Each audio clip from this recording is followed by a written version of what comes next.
So last week there has been several big news coming out. One of them was being the federal budget that was announced. Number two was that Bank of Canada said they might increase rate for 2022. And lastly, CRA is looking to increase the budget to target tax evasions in the coming future. So in this video, what I want to do is go through one by one, especially the budget one, give you a summary, what is going on there, and then we can discuss how we might be affected with all these changes. And lastly, we'll talk about if there's any change we will be expecting from the housing market. Now, without further ado, let's jump into today's video. So first of all, let's talk about the federal budget. Now, this is actually the federal government's first budget in more than 2 years, because last year, 2020, we actually didn't have a budget announced. So this budget is probably one of the longest one. It's a whopping 725 pages. Now, obviously, we're not going to go through every single page here. I have skimmed through it, and I've also read a lot of different websites on the highlights of the budget. So I will be giving everyone a summary and highlight for each portion of the budget. And then I will also link in the description below where you can find the actual budget and also different articles giving summaries. So the first section is talk about the child care. Now, this is one of the main focus in the budget for 2021. So they propose to spend an additional $30 billion over the next 5 years and $8.3 billion each year after that. Now, the aim is to bring child care fee down to a $10 per day by 2026. Proposal needs to be negotiated with provinces and territories, but they do aim to lower child fee immediately by 50% by 2022. Now, this section, the model is actually based on Quebec's subsidized child care program, which has also been implemented since 1990s, and it was aimed to really bring up the labor rate in the country, which has worked very well. As you can see on the chart right now, it has pushed past national average. Now, there's something we talked about before in one of the video, saying that Canada's population growth is way too low, and we are relying on immigrations coming in to sustain on that population growth. So this is definitely good to see programs being implemented to encourage the labor rate, so that we have more internal population growth, and we don't need to rely so much on outside immigrations. Now, the next part of the budget is actually talking about program extensions. Now, last year we know that there has been a lot of different programs being pushed out for business and personal, trying to tie everyone over the pandemic period. So one of the big one in the budget was to extend CRB, the Canada Recovery Benefit, by another 12 weeks, so going to a total of 50 weeks. Now, in there, the first 4 weeks is going to be still $500 each per week, just like before. But after that, it will drop to $300 per week for the rest of 8 weeks. Now, federal government plan to extend Canada Emergency Wage Subsidies, CEWS. This is for businesses. It is one of the most criticized program of last year because of how much government decided to spend on it. A lot of people were saying it's way out of proportion. It is aimed to phase out this year, June, but now the government wants to extend it until September. So this is going to cost us an additional $10.1 billion. But the program will be a little bit different. Starting July 4th, subsidies will fall from $847 per employee per week to $226 per employee per week, so a lot lower. And only businesses down more than 10% in revenue qualifies after July 4th. Also, publicly listed companies will have to pay everything they have received this summer if their executive compensation in 2021 is higher than 2019. Now, while this is nice to see because it sucks to see CEO get paid huge amount while they're getting subsidies from the government, I do have to question that. Wouldn't they just need to delay their bonuses until 2020 and then get around this loophole? So while it sounds nice, I actually don't know if it's very effective. Also, there will be extra rental support for businesses affected by public health measures. So if you're forced to close down your office because of your specific industry, there will be more support coming your way. And the total budget for everything here is going to be $42.3 billion.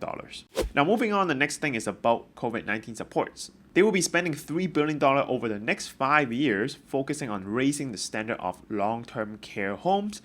Because as we all know, during the pandemic, long-term care home is the place that got hit the hardest.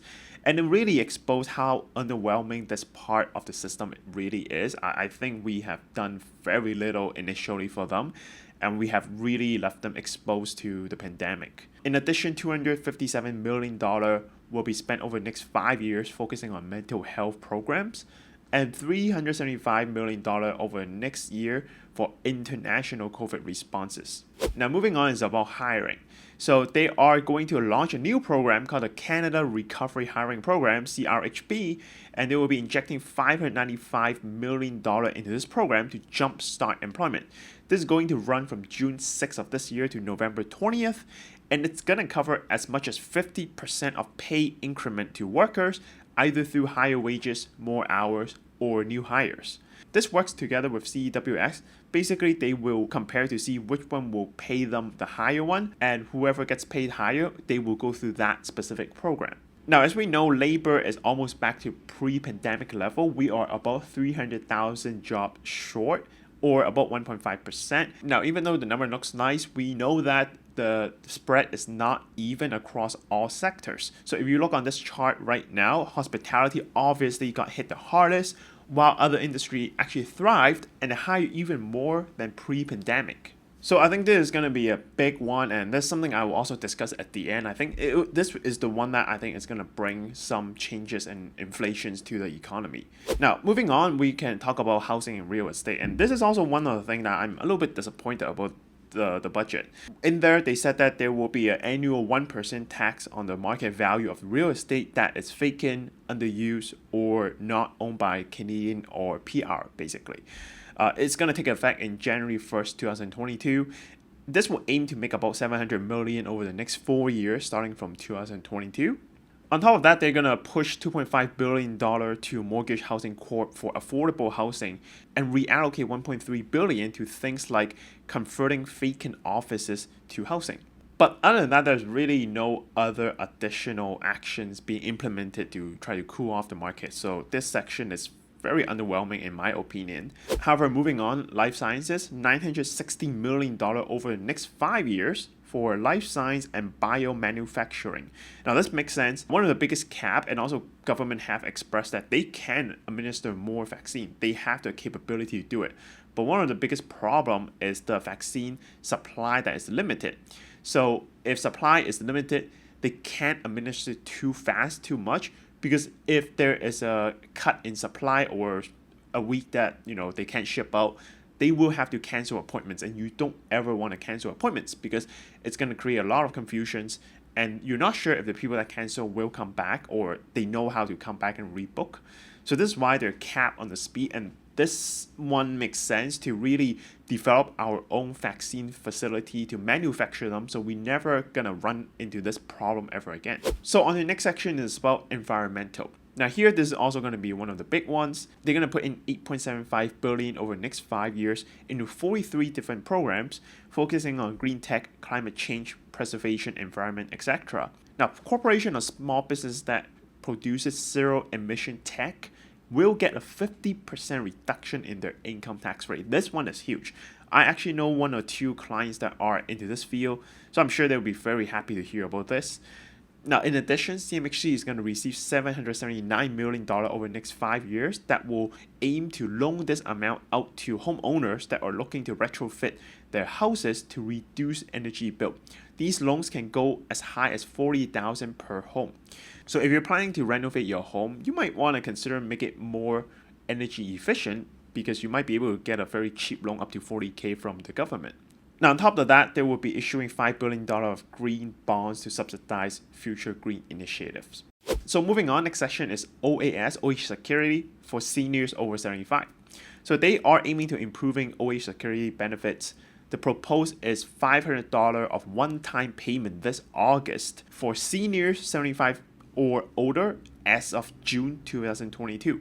On top of that, they're aiming to boost OAS payment by 10% for people 75 or over on an ongoing basis as of July 22nd. This will cost them $12 billion over the next 5 years. And if I recall, this is also one of the major campaign thing that Trudeau was promising once he gets elected. So it looks like he is putting this in place. Now, we look over to the Indigenous communities. They are looking to spend $18 billion over the next 5 years in this area. There will be different initiatives from education to entrepreneurship, and then also $6 billion set aside for infrastructure.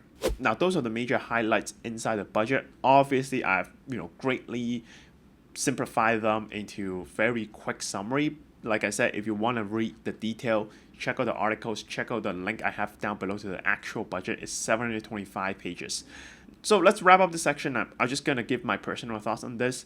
Now, obviously, we're spending billions of dollars, many billions, and spending is expected inside this budget. I also think it is necessary.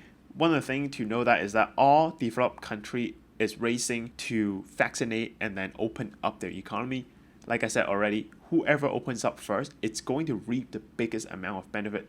If you're not scared of people coming in because your citizen is vaccinated enough, first country that open up is going to attract all the tourists. It's going to give you a huge economic rebound. Right? So that's what all developed country is vaccinating first. So places that have done very well in precautionary in not spreading viruses, some countries are not vaccinating very fast. And while it is great that they're not affected by COVID, this will hit them in the long run because they cannot open up their border.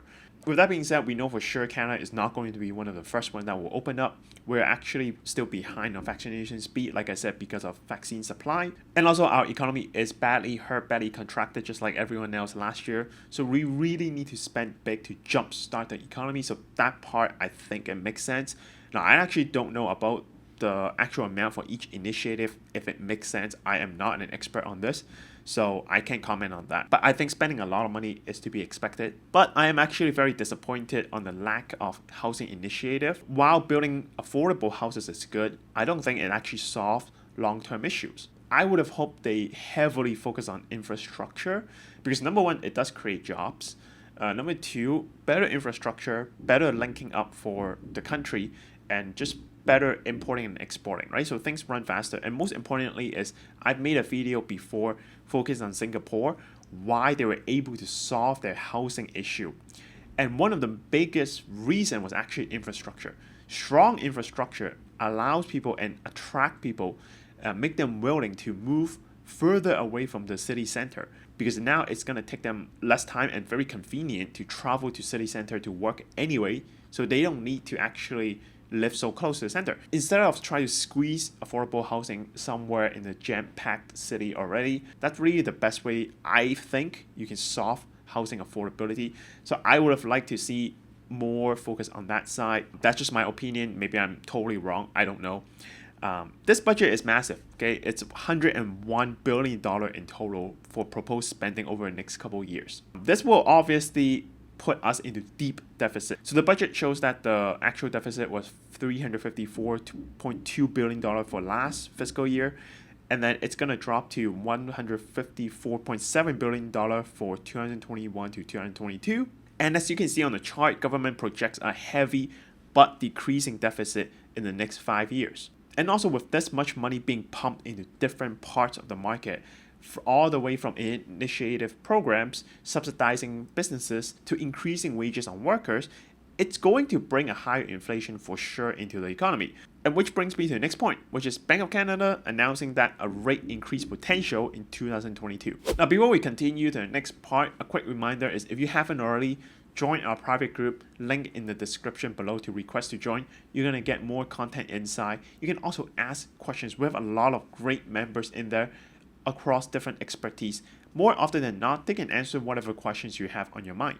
So if you're interested, make sure you click to join our group. So central bank have said that they will consider rate hike second half of 2022 instead of waiting for 2023. And what happened was that in October 2020, Bank of Canada predicted the GDP growth of Canada to be 4.21%. Later on, they lowered it to 4% because they were thinking that the second wave of COVID, it's going to contract the economy again. However, when it actually happened, the opposite played out. Annual growth of 2021 Q1 is 7%. Now, what happened was that they misinterpreted the fact that business owners are actually much better and equipped to deal with a second wave COVID since they have been through the COVID for 1 full year already. So this actually forced Bank of Canada to increase the GDP forecast up to 6.5% for Canada. Naturally, Bank of Canada also announced last week they will ease back bond buying from $4 billion a week to $3 billion. Now, all that coupled with the fact that US, China economies are growing faster than expected, this will put an upward pressure onto commodity prices, and this means it's going to attract exporters. And Canada being a major exporter for some resources, this is great news for our economy. So what does all this mean? Well, all these means that inflation is going to come faster and more than most people expected, at least more than what Bank of Canada is expecting. So one of my viewers actually linked a tweet from Zealand GTA on Twitter showing Bank of Canada's have been constantly adjusting the previous estimation of inflation. And this is why they're going back on what they said right now and say rate hike will come sooner than expected. I've also talked about this in my previous videos here. I said don't trust Bank of Canada when they're talking about their rate hike schedule. And in the video, I was responding to another interview talking about that, there's no way rate is going to go up in the next 3 years. So out of all the interview, this is the only one part that I see it differently. I actually think Bank of Canada is going to increase rate a lot sooner than they said.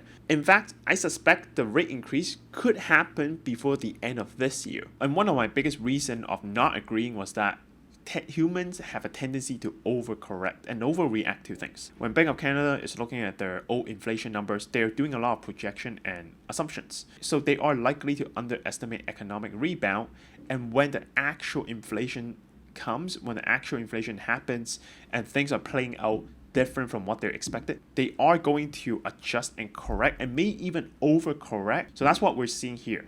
As soon as numbers coming out and it's different from what they're expecting, they are going to go back on what they say and adjust right away.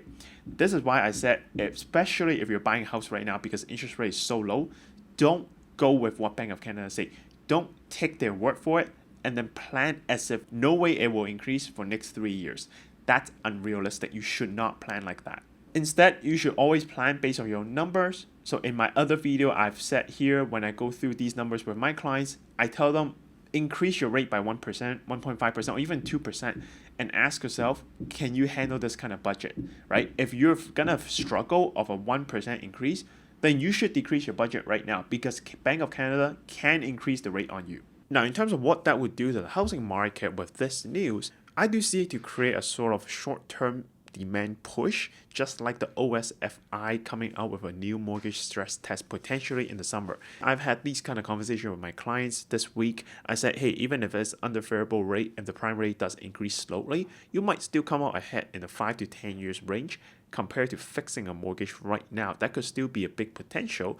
However, a lot of people do not do things like that. They go with their gut feeling. So as soon as they see a rule change coming, it might actually push them to do things faster and lock it down at a fixed rate, just so in their mind they feel like they took advantage of the system. So while the interest rate increase when it actually happens could bring a cooling effect to the market potentially, I actually see it to push the market even further because people are trying to take advantage of the system. However, in my next videos, I will give you a more detailed market update and outlook on where the market is heading. I do believe that housing market will cool down in the later half of 2021 into 2022, but it likely has very little to do with interest rate or OSFI's new mortgage stress test. It probably has more to do with market sentiment and the fact that some housing, single house and townhouse are peaking at a certain amount and it's not going higher, suggesting that people can't pay more than what is there already. And also, these properties may fall out of favor in exchange to condo coming back into play. But I'll talk more about that in my future videos. And lastly, let's talk about another part of the budget, which is CRA focus. So CRA is coming for some of you, maybe. So in the budget, one thing that they mentioned was a $304 million over the next 5 years towards targeting tax evasions via corporation and trusts. Now, I know a lot of people think that CRA is useless, they're not very useful, but actually investing in CRA is one of the best return on investment for the federal government. According to PBO report dated back to 2015, for every $1 that have funded extra into CRA, they produce on average almost $6 back through their new compliance programs. So if you're thinking about having some wacky ways of getting around loopholes of not paying tax, I highly encourage you to think twice before you do something like this. Sometimes I do hear some wacky things that accountants tell people that you can do it this way. You can move money around here and there, and this is how you can get around loophole and not pay tax technically. Uh, my advice, if they ever ask me, is always I would not suggest that. It's one thing to do in a legal black and white way because CRA have stated this works. It's other to take CRA's words and misinterpret or interpret in another way on your own and try to get around with paying tax. My advice is you don't want to mess with CRA. You don't want them knock on your door and audit you. So don't mess with them. Just report as is and then stick to the rules. If you have to pay tax, pay the tax. All right, so this is everything I want to talk about this week. Just a quick update. Let me know what you think about the budget. Are you surprised at something? Are you disappointed in other things? Let me know in the comment below. And also, if you like these kind of videos, I do upload them 8:30 EST every Tuesday. So make sure you like, subscribe to my channel, click the bell button so you get all the notification in the future. All right, this is Jacky. I hope you found this interesting. I'll see you next week. Bye.